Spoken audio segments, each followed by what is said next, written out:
عمر بن عبدالعزیز جس تخت پر بیٹھے اس پر سلیمان تھا، اس پر ولید تھا، اس پر عبد الملک تھا. ان تینوں نے اپنے من کو راضی کیا، عمر بن عبدالعزیز نے اپنے رب کو راضی کیا.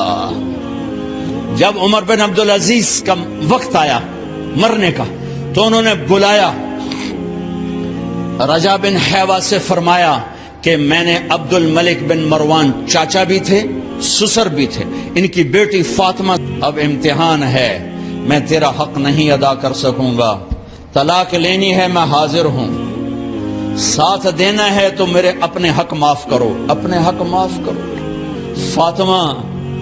فاطمہ جیسی عورت انسانی تاریخ میں کوئی نہیں آئی سیاسی لحاظ سے.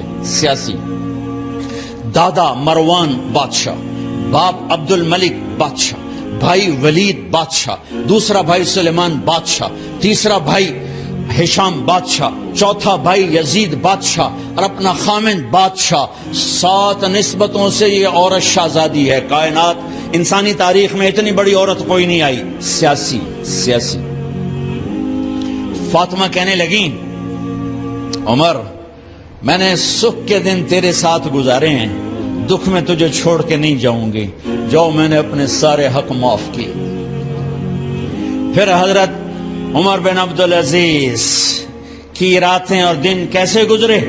فاطمہ بنت عبد الملک فرماتی ہیں 2 سال 2 مہینے میں وہ میرے بستر پر میرے ساتھ نہیں لیٹے، انہیں غسل کی ضرورت نہیں پیش آئی، مصلے پہ بیٹھتے اور روتے روتے روتے وہیں سو جاتے اور روتے روتے وہیں سے اٹھتے. پر 3 بر اعظم میں ظالم کوئی نہ بچا، مظلوم کوئی نہ بچا، زکوٰۃ لینے والا کوئی نہ بچا، بھکاری بھیک مانگنے والا کوئی نہ بچا. 3 بر اعظم کو ایسے صاف کر دیا. یہ فیصلہ آباد بھی ان کی حکومت میں شامل تھا، چونکہ ملتان وہ بمبئی تک اور ملتان دیپال پور تک یہ سارا علاقہ ملتان میں آتا ہے، اور محمد بن قاسم نے ملتان فتح کیا ولید کے زمانے میں.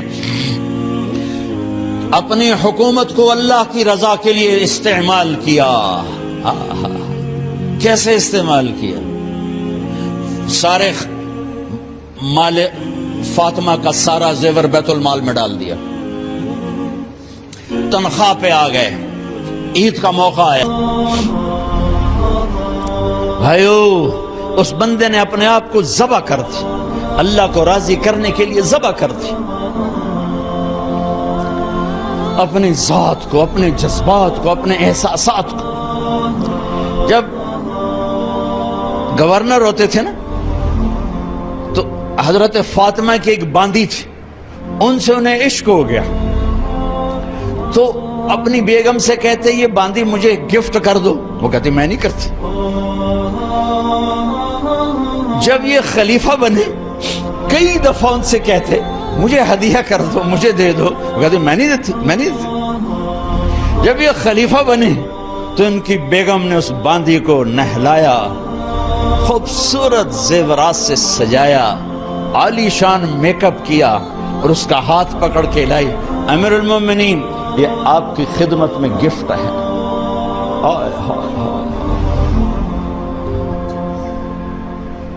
اس کو یوں دیکھا، فرمایا کہاں سے آئی تھی؟ کہا جی عبد الملک نے کوفے سے مجھے زبردستی اٹھوایا تھا. تو 2 آدمی بلائے کہ جاؤ اسے اس کے مالک کے پاس واپس بھیج دو. وہ کہنے لگی این وجدک علی یا امیر المؤمنین، امیر المؤمنین آپ کا عشق کہاں گیا جو میرے ساتھ تھا؟ تو عمر کی آنکھیں بھر آئیں، کہا وہ پہلے سے بھی زیادہ ہے، لیکن تمہیں اللہ کے لیے قربان کرتا، میں اپنے عشق کو اللہ کے لیے قربان کرتا.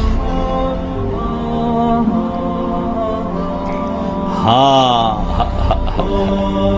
اب اللہ نے صلہ کیا دیا.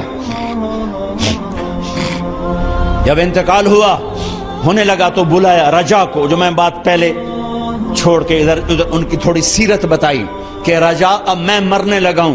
عبد الملک کالا ہو گیا تھا، ولید کالا ہو گیا تھا، سلیمان کالا ہو گیا تھا. یہ کیوں کالے ہوئے تھے؟ یہ بے نمازی نہیں تھے، بدکاری نہیں کرتے تھے، کسی کی طرف ان کی میلی آنکھ نہیں اٹھی کبھی. یہ ظالم تھے، ظالم انسانوں کا خون پیا، مال میں خیانت کی، اس پر اللہ نے چہرے پھیر دیے. آج عمر بن عبدالعزیز جا رہا ہے کہ دیکھو میں جا رہا ہوں، مجھے دیکھو میرے ساتھ کیا ہوتا ہے. ان کا انتقال ہوا، ان کی میت قبر کے کنارے رکھی گئی اور اب نیچے اتارنا ہے. سلیمان کی میت کو اتارنے لگے تو ہلنے لگا اور عذاب قبر پہلے شروع ہو گیا. عمر کی میت کو جب قبر کے قریب کیا گیا، ایسے ہوا کا جھونکا آیا، ایک پرچہ ایسے لہراتا ہوا یوں آیا یوں آیا یوں آیا اور عمر کے سینے پر گر گیا. لوگ اکٹھے ہو گئے، پرچے کو کھول کے دیکھا گیا تو اس پہ لکھا تھا بسم اللہ الرحمن الرحیم براءۃ من اللہ لعمر بن عبد العزیز من النار.